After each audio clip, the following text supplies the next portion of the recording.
একটা জিনিস আপনারা খেয়াল করেছেন কিনা, সময় কিন্তু খুব তাড়াতাড়ি যায়। মন্ত্রণালয়ের উপদেষ্টা হিসেবে শেষবারের মতো আনুষ্ঠানিক মতবিনিময় তৌহিদ হোসেনের। আগে ছিলেন সরকারের সর্বোচ্চ কূটনীতিক, পররাষ্ট্র সচিব।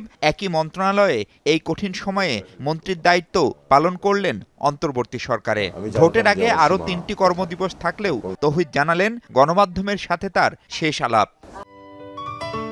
সিলন টি রপ্তানিতে শীর্ষে পাবেন আমি এই দায়িত্ব ত্যাগের পরে। সেখানে নিজের কাজ তা করতে গিয়ে খানিকটা সমন্বয়হীনতা যে ছিল তা স্বীকারও করেন তিনি। সরকারের মধ্যে বিভিন্ন ধরনের টানাপোড়েন থাকেই, এটা part of the game.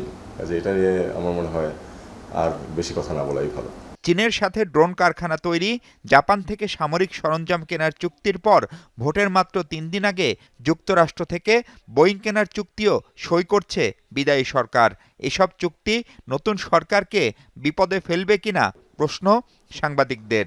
Burden রেখে যাওয়ার পরিবর্তে বরং আমি মনে করি যেটা, যে আমরা অনেকগুলি ইস্যুস এগিয়ে দিয়ে যাচ্ছি যাতে সহজ হয় পরবর্তী সরকারের জন্য করা।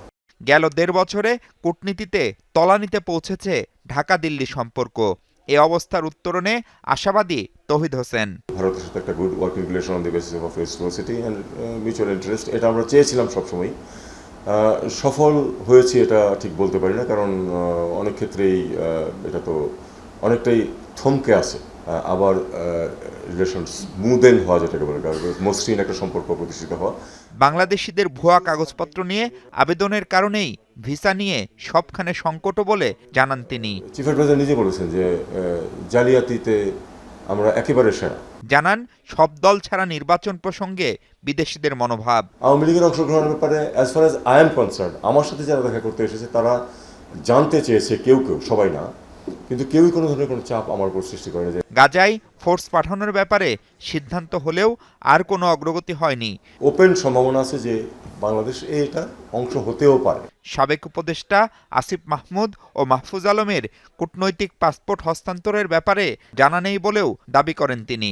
এটা আমি বলতে পারবো না। মাহফুজ মিশু, যমুনা নিউজ, ঢাকা।